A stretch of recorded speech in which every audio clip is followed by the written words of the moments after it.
So as I've been working through this series and we've been looking at some family issues, one of the questions that I've been kind of batting around back and forth is it actually harder to raise kids today? And my immediate assumption is yes, it's much harder to raise kids today, but then the more I think about it, it's a tougher question than perhaps I thought. And specifically, I'm wondering, from 20 years ago when my kids were little, has it gotten harder even in those 2 decades? And one of the reasons I kind of question it is because as I'm looking around in the world today, we're witnessing a lot of indulgence of children instead of guidance of children. And we see parents who are somewhat resigned as parents rather than engaged as parents. So while I'm open certainly to the idea that things have gotten harder, parenting successfully is pretty difficult when we don't actually show up to do the job.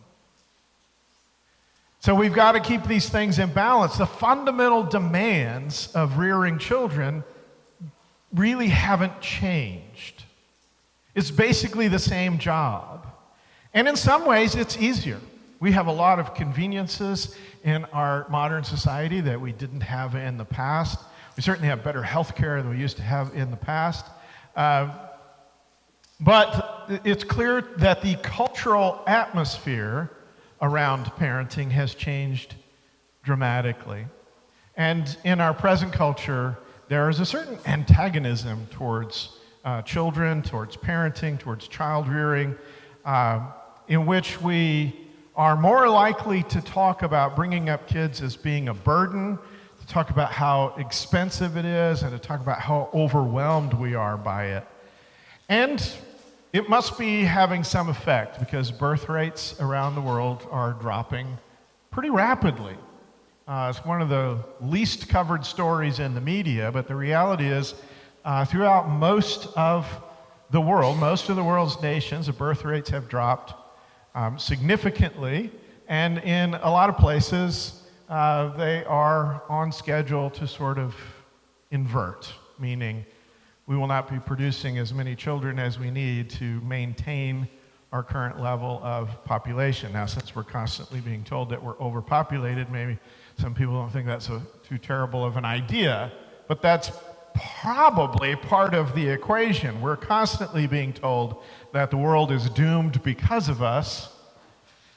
We also have a lot more access around the world to effective contraceptions, and in the West in particular, we're delaying marriage and family till much later in life, and so we may choose to have fewer children because of that. But I keep coming across these really overtly negative attitudes towards having children and rearing children. And I was on this one particular website this week, and this is a quote. I'm not going to tell you where it's from because I don't want you to go there. It's way too depressing. But this is a quote from a website that I was on this week. They said, "There is an unconscionable amount of needless suffering, injustice, and death in the world. Birth serves as the catalyst for it all." Is that dark? Birth serves as the catalyst for it all. Now, in reality, you can't deny these statistics that they're banking on here because 100%, I know that's kind of overwhelming, but 100% of the people who will die this year were once born. There is a definite correlation between these two things. 100% of the people who commit crimes in this country this year were once born. See, birth is the genesis of all of that.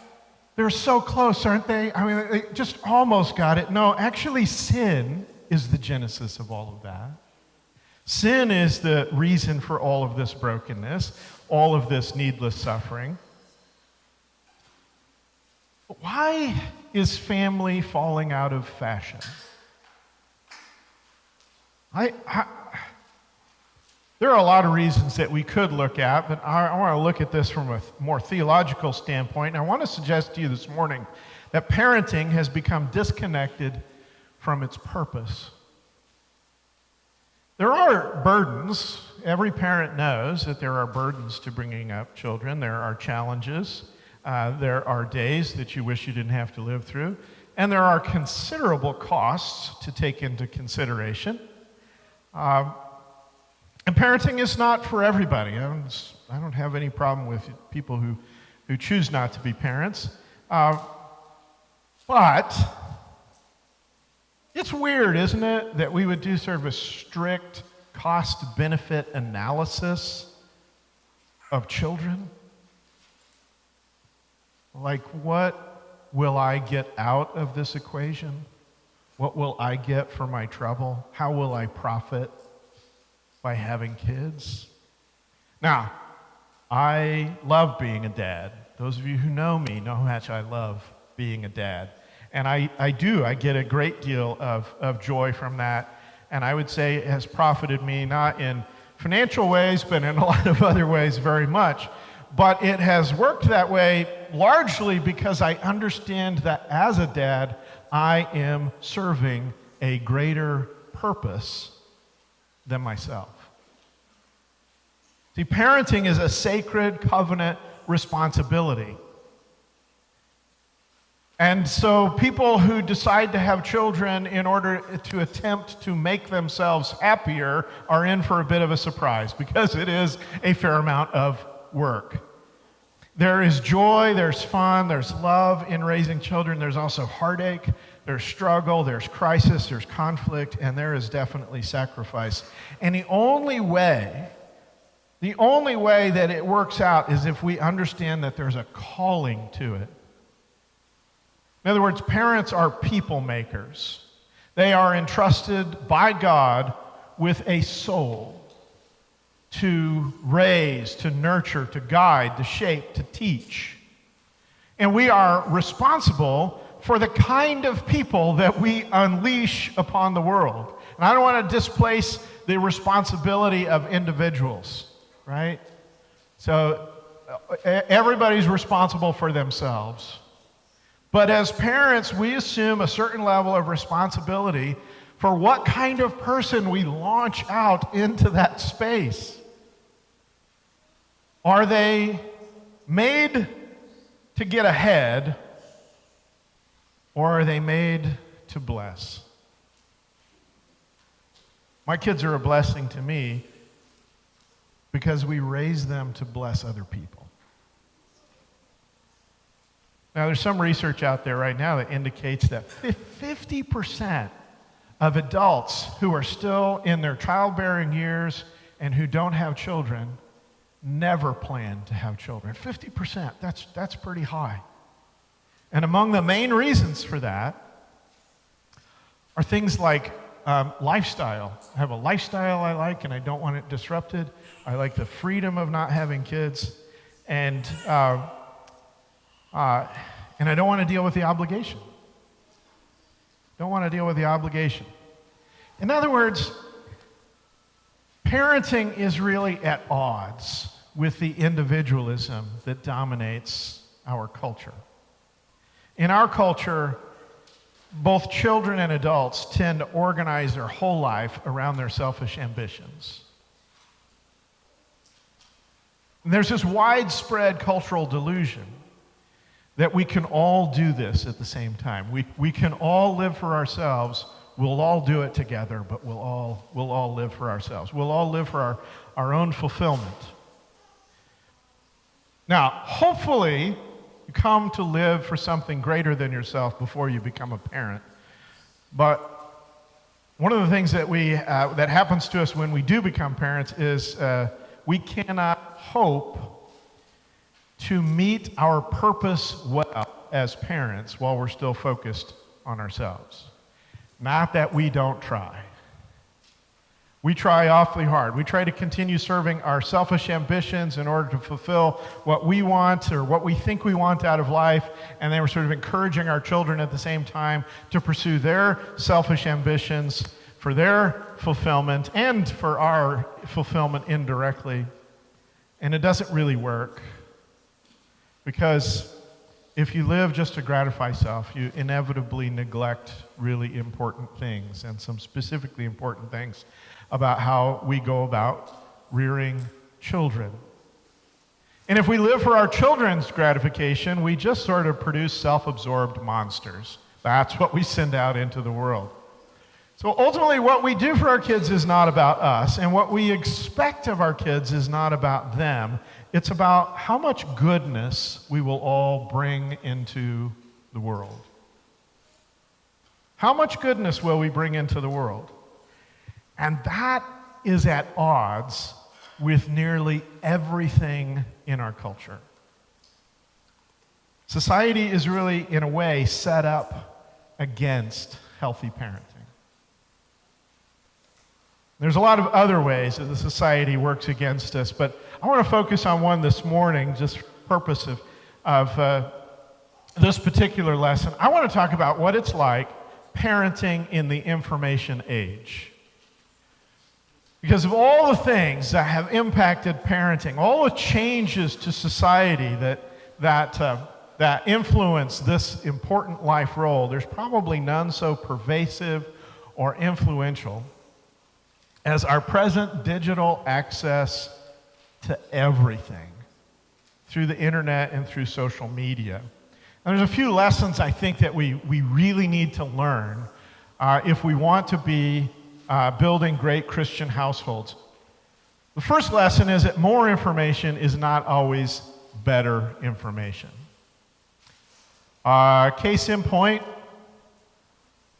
the eclipse. I'm glad to see that none of you died in the apocalypse, that you weren't raptured, and none of the terrible things, that China didn't set off an EMP, none of the terrible things that were going to happen during the eclipse happened to you, and that you all made it back here this morning. Bad information is still information. It's just not good.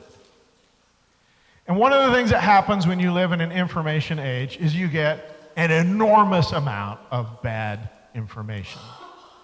But having lots of information doesn't mean that you have more good information.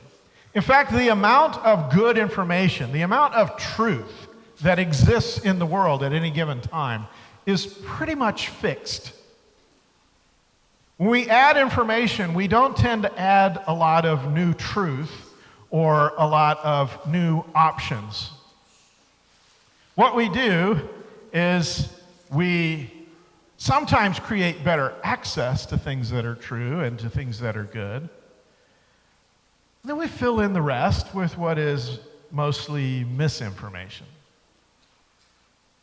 So if we have 10 statements and 5 of them are false and 5 of them are true, then we've got about a 50-50 chance, right? If we have 100 statements, probably still 5 of them are true, and now 95 of them are false. Adding more statements, adding more information to the mix doesn't necessarily add more truth.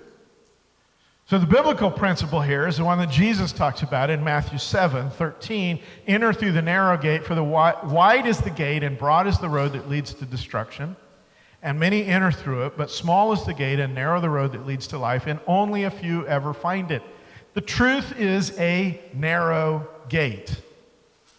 Having a wider road doesn't mean you have more truth. It means you have more distractions. In fact, those who seek to redefine our reality actively use this wider road to try to confuse and filter the truth for us.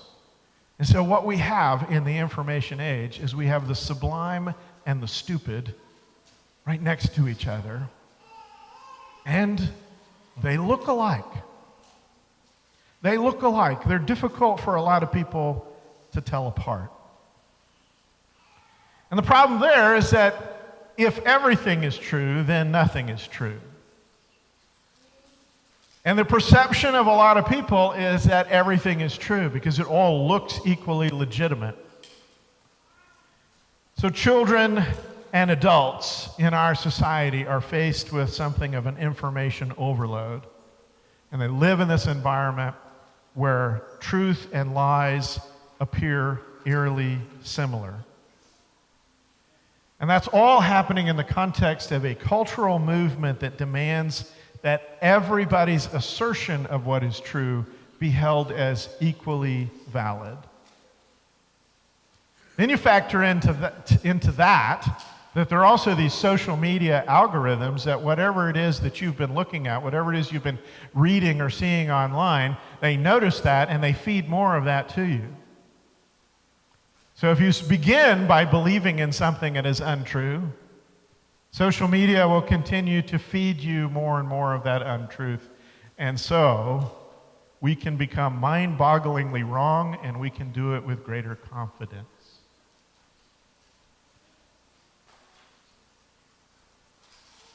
Paul says in 2 Timothy 4, says, "A time will come when people will not put up with sound doctrine. Instead, to suit their own desires, they will gather around them a great number of teachers to say what their itching ears want to hear. They will turn their ears away from the truth and turn aside to myths." Now, I don't want to just be the grumpy preacher this morning. The fact is that there is a lot of useful stuff on the internet and even some good stuff on social media. There's a lot of truth out there. There's a lot of good information. There's a lot of great Bible study tools. I used a lot of Bible study tools off the internet to prepare my message for you this week.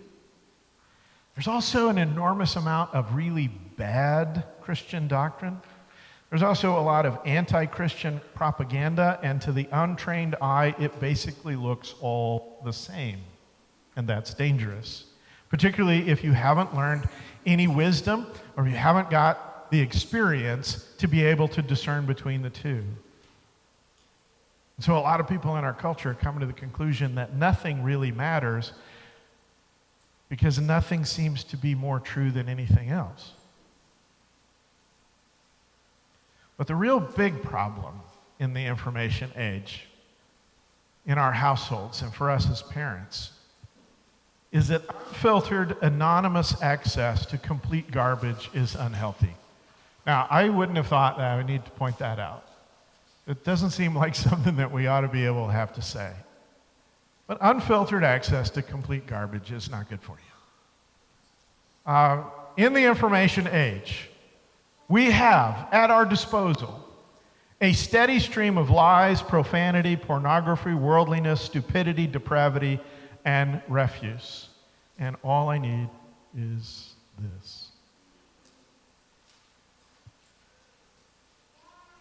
That's a pretty volatile situation. Now, like all sin, just because we have access to it, it doesn't mean that we have to use it.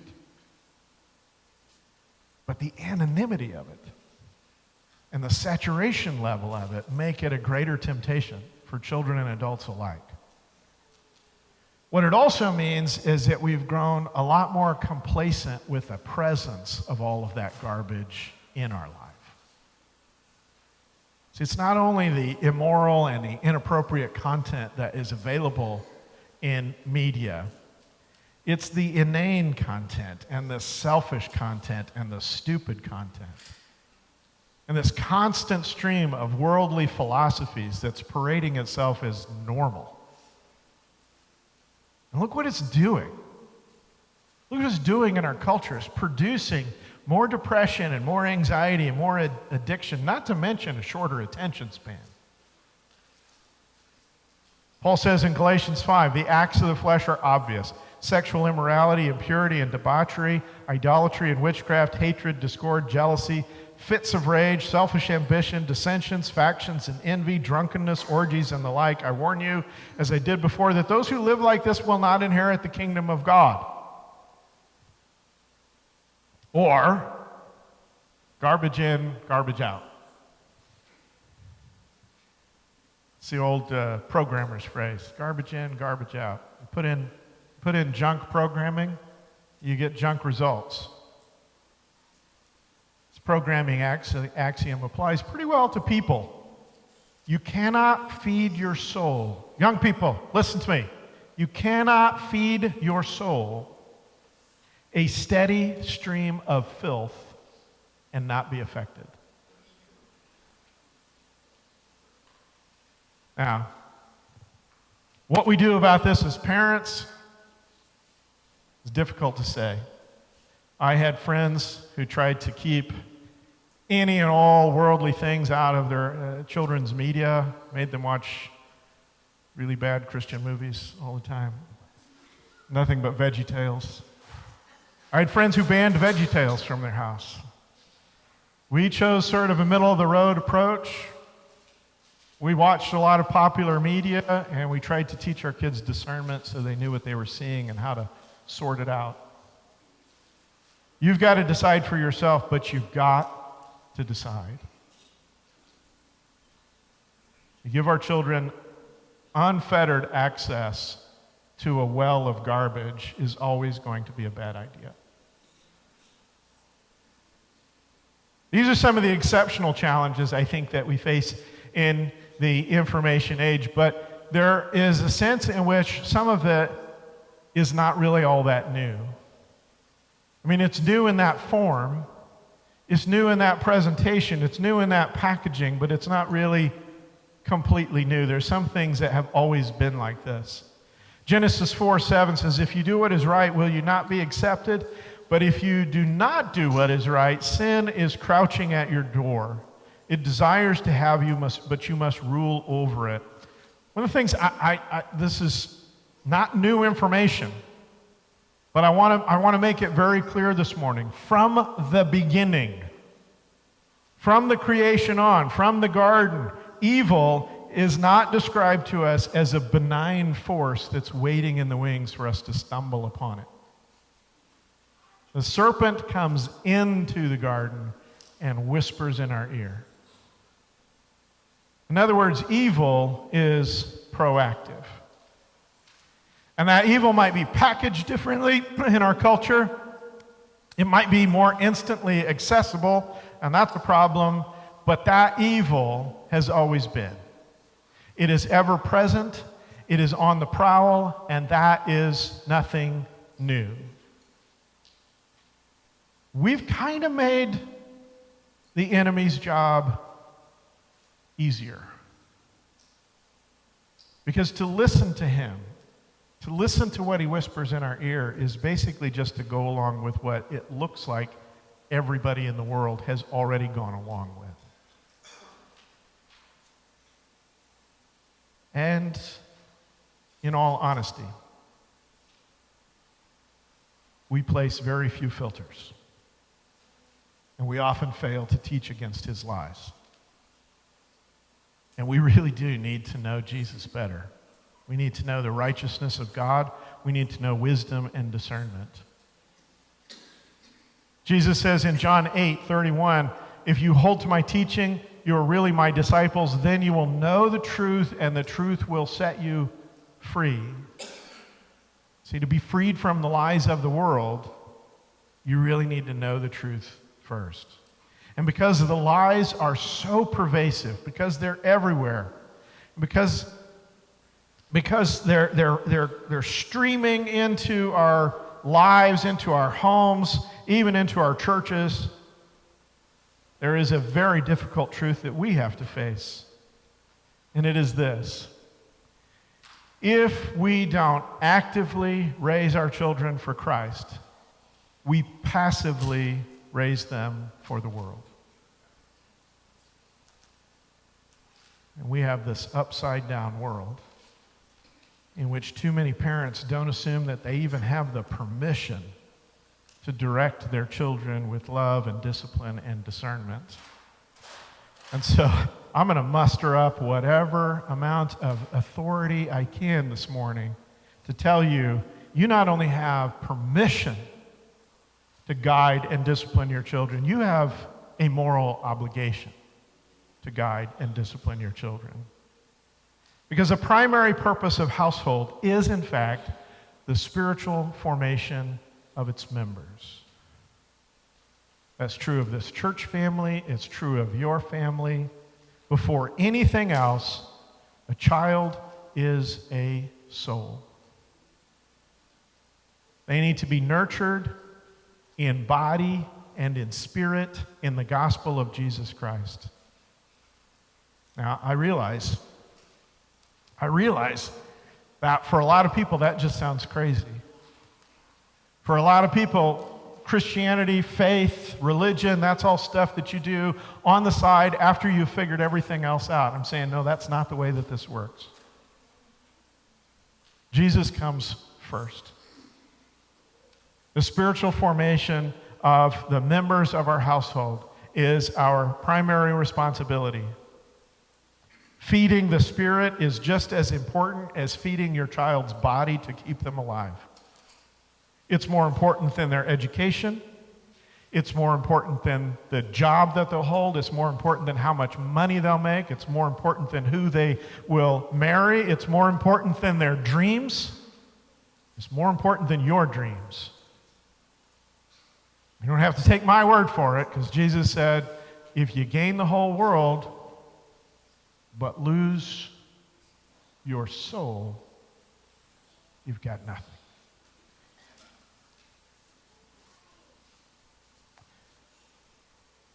Children don't need everything they want, and they don't want everything they need.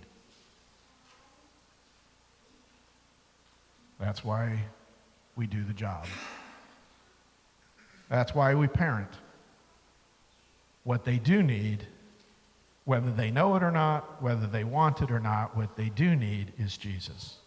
They need to know him. They need to know the power of his life. So what are we going to do about that? Well, we ended last week talking about the gospel-influenced family. The gospel-constructed family is going to be morally demonstrative, is going to be internally consistent, and is going to be submitted to Jesus Christ. Let's take a look at that. Morally demonstrative, what does that mean? It means that what we do in order to demonstrate the goodness of God. We're going to be purposeful. We're going to choose meaningful ways to point to God's righteousness as the standard, to point to Jesus Christ as the way to live life. We're going to use that to set an example, not only in the things that arise along the journey, but in things that we specifically choose to do just to show that to our kids. In other words, a godly household deliberately forms Christ-centered habits. Now, different households approach this differently. And there are different ways to go about it. But let's just be honest when we do that. I've been at this for quite a while. And one of the things I have heard repeatedly is, I don't have to fill in the blank in order to be a Christian. I don't have to go to church in order to be a Christian. I don't have to go to that study in order to be a Christian. I don't have to volunteer for that ministry in order to be a Christian. And technically, all of that is correct. But let's be honest about it. If the alternative is you doing nothing, that is not an alternative. You've not chosen another path, you've chosen no path. And that's what a lot of us end up doing. To be internally consistent, our words and our actions are going to be consistent because they flow from our true priority. And really, it doesn't work otherwise. If you try to be consistent outside of your actual priorities, it just doesn't work. Pretending, ironically, since our children are the ones who pretend most, pretending doesn't work with kids. We either are or we are not. What we do and say in favor of Christ won't really matter if it's insincere.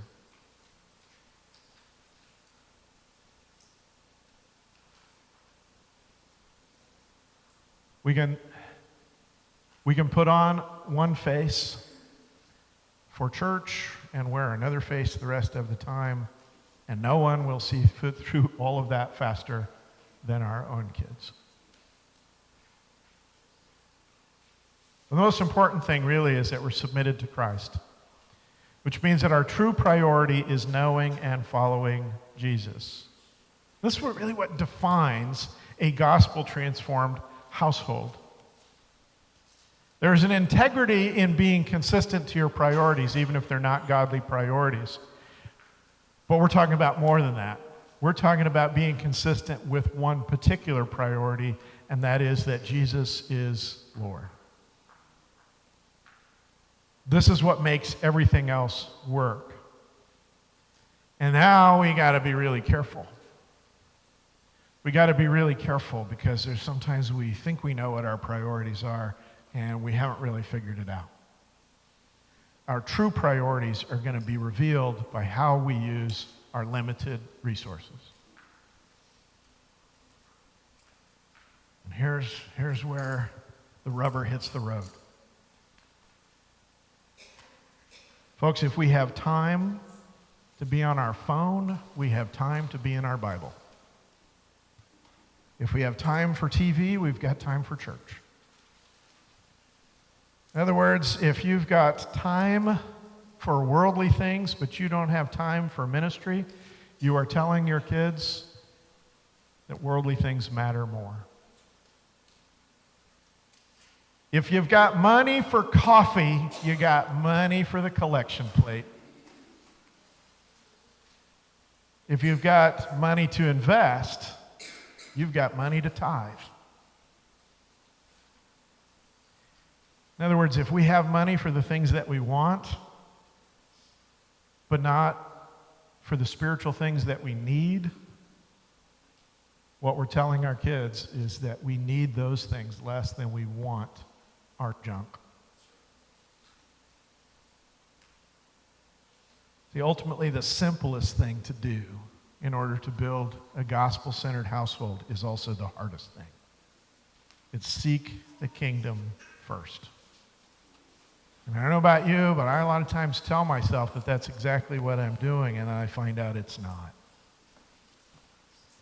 We need to know where we are. We need to know what we're doing. We need to know that the kingdom really is our priority, because chances are, if it isn't, our kids will notice it before we do. The very best thing that we can do in order to bless our household and to raise children that will be a blessing to the world is to cultivate an authentic culture in pursuit of Jesus Christ.